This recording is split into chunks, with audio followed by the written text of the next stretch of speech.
Gentlemen. Yes, the clock struck midnight on Morocco. Their Cinderella story is over.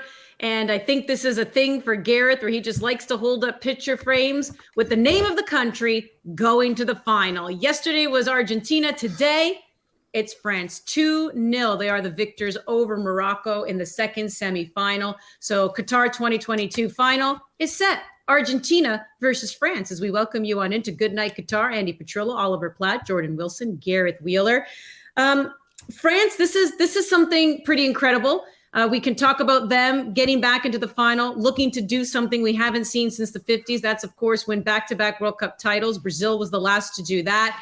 We can also talk about Morocco here, gentlemen, and the fact that they did go on this incredible run, the first African nation to make it to the semifinal. Ollie, when you just look at this game as a whole, how do you digest it?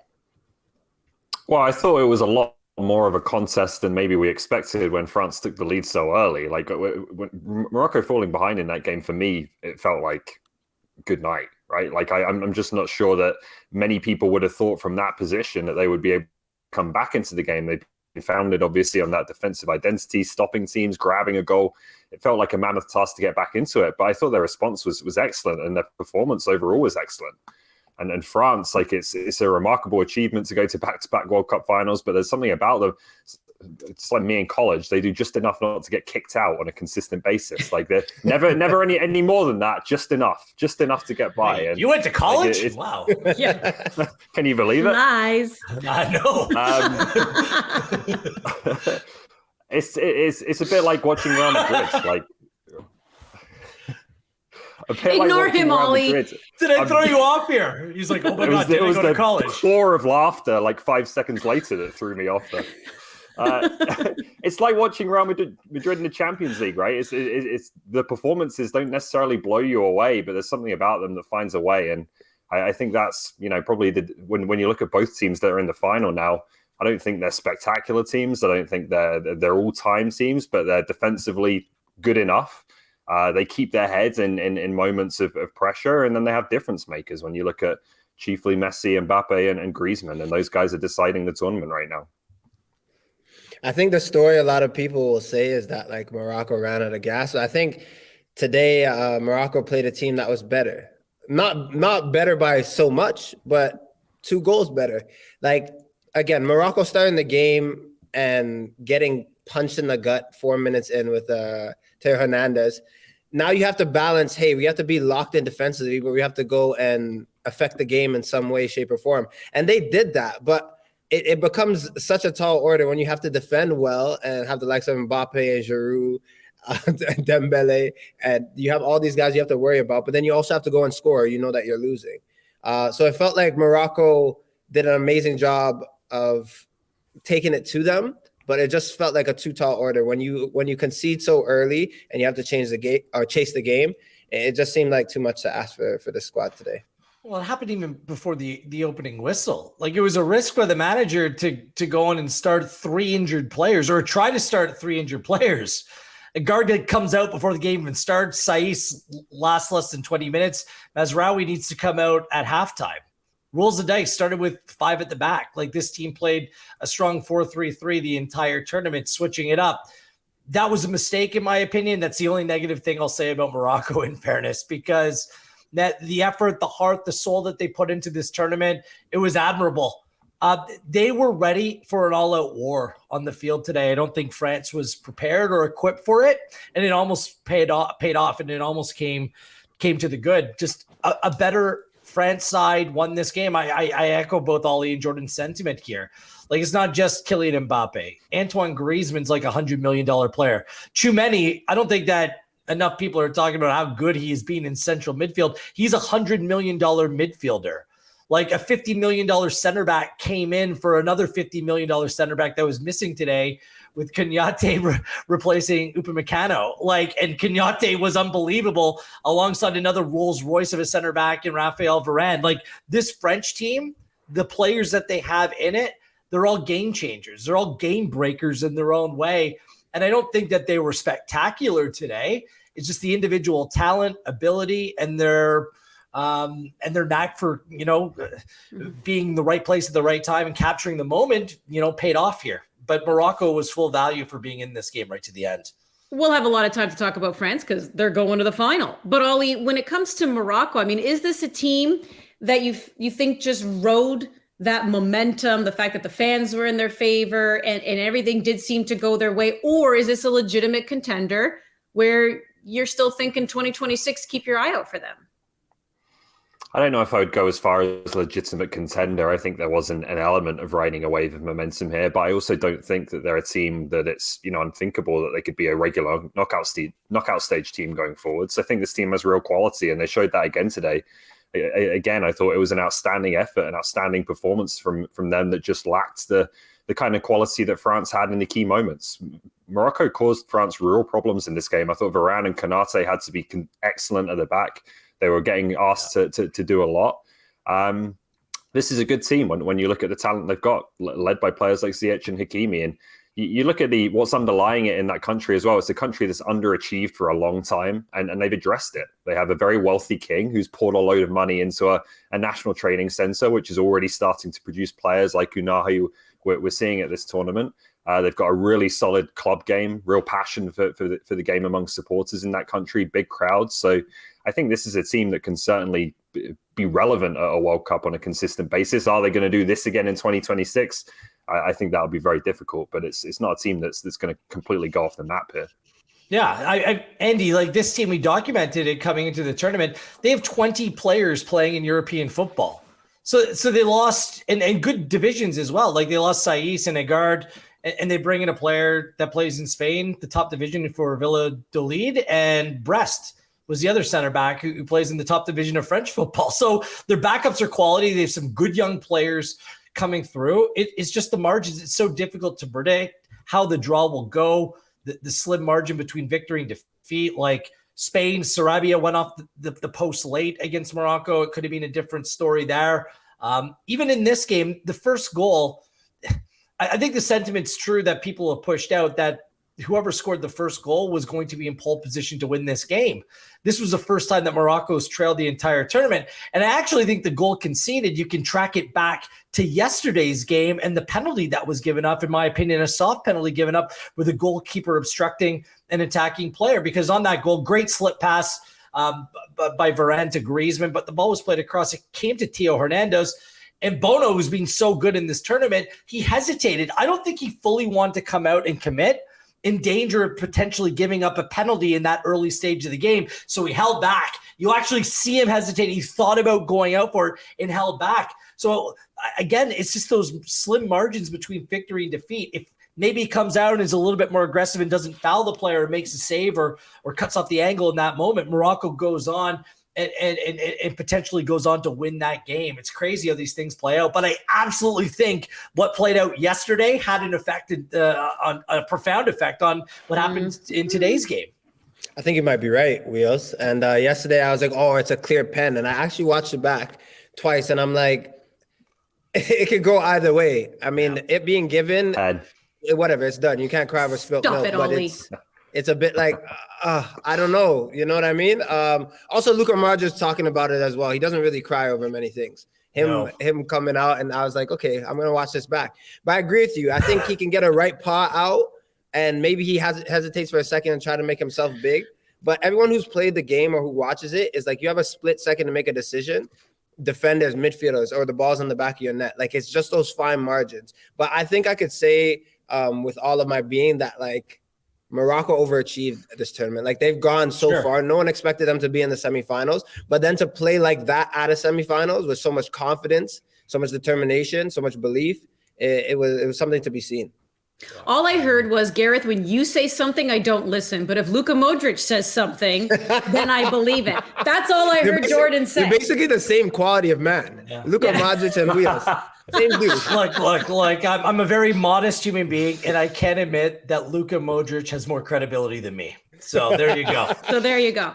But it will not be Luka Modric and Croatia in the final. Oh, no, that was because they lost yesterday to Argentina, who will be taking on France. There is your final, gentlemen. Can France make some history here in doing something that we haven't seen since the 50s and went back-to-back World Cup? Or will Lionel Messi finally get his World Cup title? That is 10 a.m. on Sunday. And the fans were so ecstatic when Argentina beat Croatia to make it to the final. That's Buenos Aires in Argentina. That right there is giving me anxiety, that crowd. But man, did they ever celebrate when they knew they were going to the final.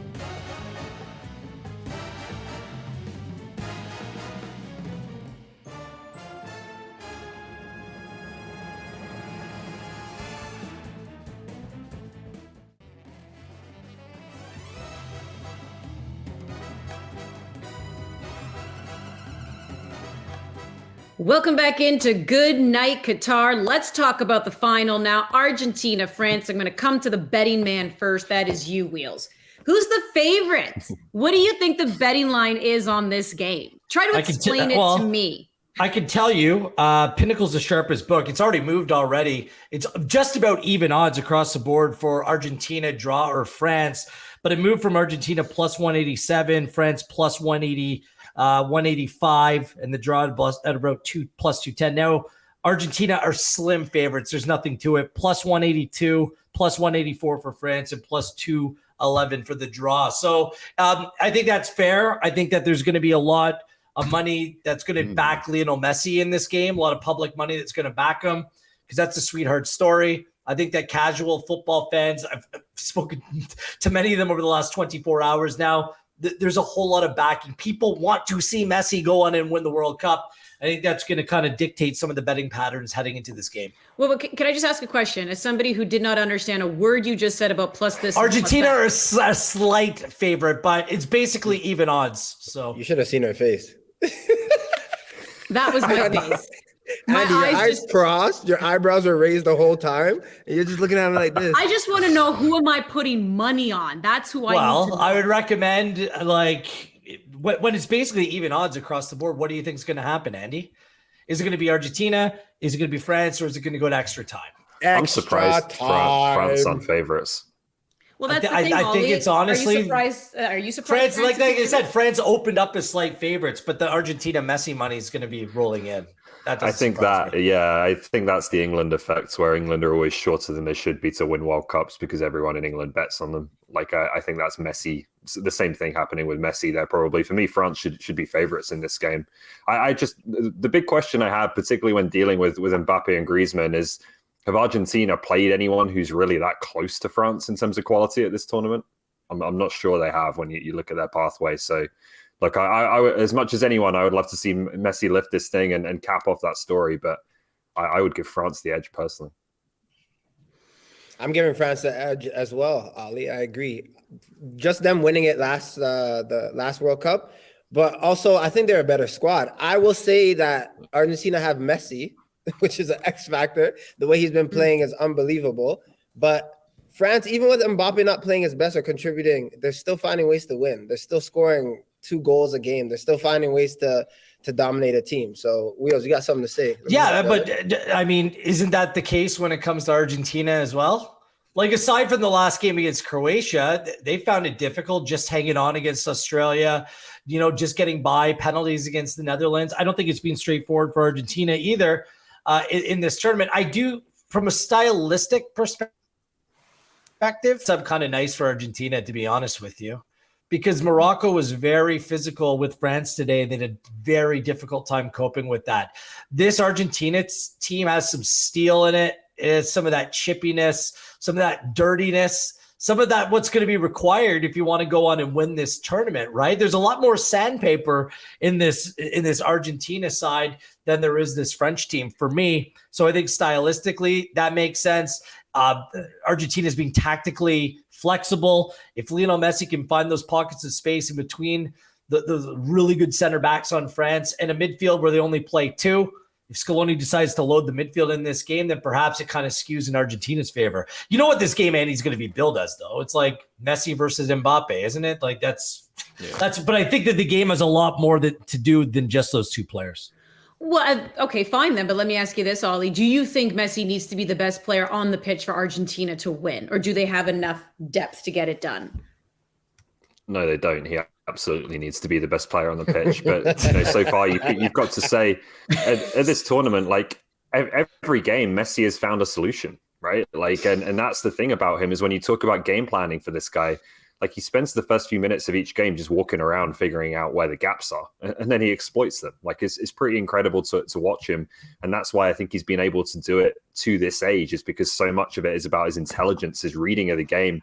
He's given that free role with Argentina, not because he doesn't want to defend or he can't do the running. It's because he's I think more intelligent than the coach, with all due respect to the coach, in terms of figuring out the solutions, and he continues to find them. So that's going to be a massive test for a French team that has been okay defensively, but I do think here and there has shot themselves in the foot a little bit. But yeah, to answer the question, it's going to be Messi. Obviously Alvarez will have a massive part to play as well, but the attack really revolves around those two, much as it does, to be fair, with Mbappe and Griezmann for France. Yeah, I think no one can tell Messi how to be Messi, right? He literally will scan, he'll walk around, he'll be like, ooh, there's a hole here. I feel like his preparation happens while he's playing during a game. Like he's like, okay, this is what they're doing, this is what I can exploit. Like it's crazy to watch, because you think he's out of the game so many times, and then in a split moment, he's like, yeah, this is what I need to do, this is what I need to exploit another team, and he does not. Now, if France can keep him quiet for large parts of the game, I think it's a win for France, but you can never count Messi out. And then with Argentina, if they play how they just played in the past semifinal, they're looking strong as well. So I think Messi needs to carry the brunt of the weight like he has been doing. But if his teammates can help him out and come with some type of just come in a way that kind of lessens it for him, it's a good game. You can say the exact same thing about Mbappe. Like today, the second goal, like the quickness to cut inside, and he evolved his game as it went on. He just started to play the ball to himself in behind the back line, and he was like, let's make this a race. What's really intriguing about this is that the golden boots on the line, the golden balls on the line. Lionel Messi, this is his best World Cup he's ever had. He's not the best that he has been, but Mbappe, he's just reaching his peak powers. He's been sensational as well. So some real intrigue.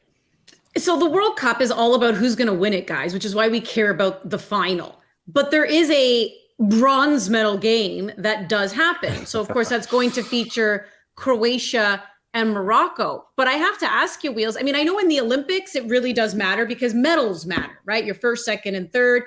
That goes on your resume. That's how you end up getting described. You are an Olympic medalist. But I mean, at the World Cup, does anyone care if you're a World Cup medalist, or do they care if you are the World Cup champion? I don't know. Does that third place game hold any significance to you? Not really. Like we refer to countries like, Belgium finished third in the last World Cup. Like it's fine. It's notable. The side that goes on to win third place gets $2 million more as a federation than the fourth place team. So it's 27 million to 25 million. So there's a little bit of a knock-on effect there. It's a chance for players to have that World Cup experience, have their fans, share their thanks and their appreciation to go and see one more game. And it's about padding the stats as well. World Cup goals and appearances and assists, like minutes, all of these matter for the record book. So although it's a third place game, it still matters to the record books.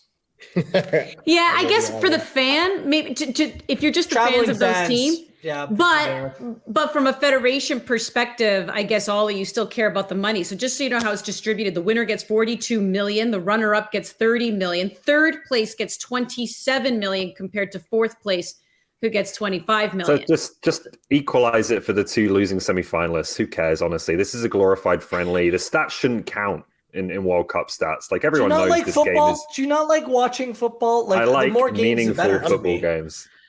Yeah. Well, the proof will be in the pudding, Wheels, when you look at viewership for third place versus viewership for Saturday off. That's what I mean. That game, but in case you are interested, Croatia, Morocco, that game will go at 10 a.m. Eastern time on Saturday. So who will finish in third? And of course, the big game will happen on Sunday. A little break here from World Cup chatter, my friends, because the Canadian MLS teams, well, one in particular, making some moves. Let's talk Jonathan Osorio next.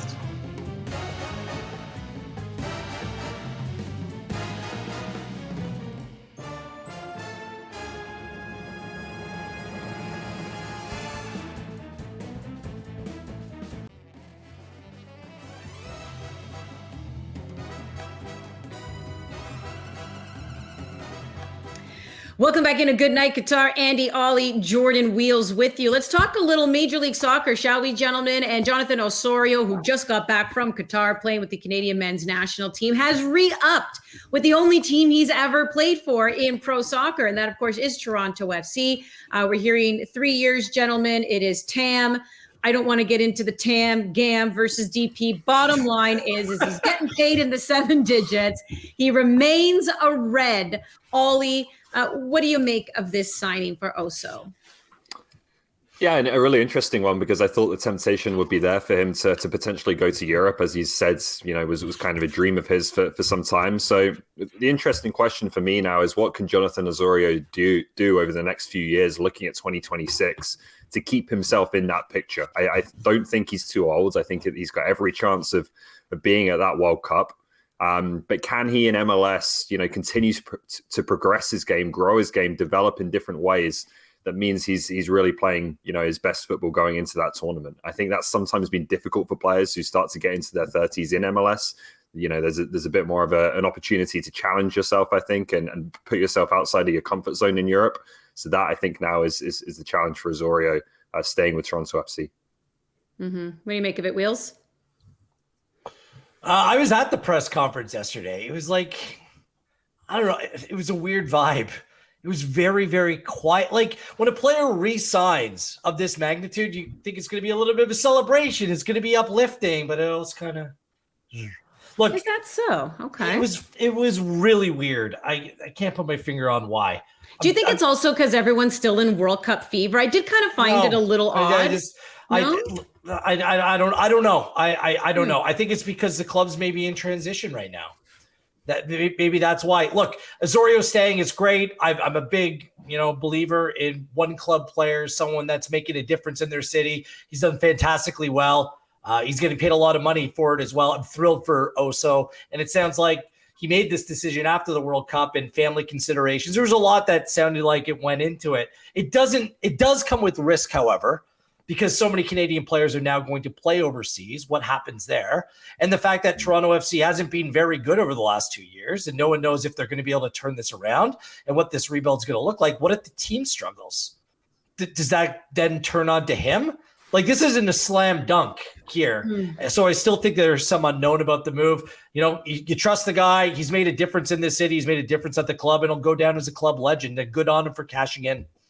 Yeah, I think the biggest thing is, like, what will TFC look like in the whole? But I think for him, he knows that in his heart, and maybe if the time were to go, it was a couple of years ago. I feel like he knows now to maximize his potential, and maybe where he's at is to be at home and to grind for a team that he knows that he's loved, and he knows he can maybe add a bit on his game. You get to a point in your career, it's not really about age, but it's just about maybe where you're at. And I think for him, like, getting into his 30s, wanting to play, like, he knows he can do that at home and do well and be that guy that is Mr. TFC, that's homegrown, have his family close, and can really just maximize on the last bit of his career.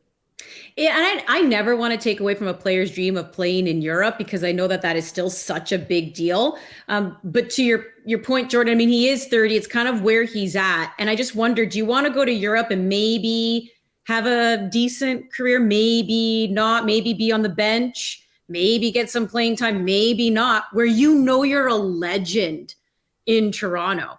That when we're going to have those bronze statue conversations, that he's going to be a name that we mentioned, right? So it kind of, sure. But he would have been either way. He would have been either way. Yeah, agreed. Yeah, but there's something special about kind of just doing the whole thing. You're right, though. What is TFC going to look like? But imagine if he can help bring another championship. Exactly. I mean, it's solidified status, that's for sure. We're going to start getting into MLS talk once the World Cup is done. By the way, Good Night Qatar will be back on the weekend. We'll see you then.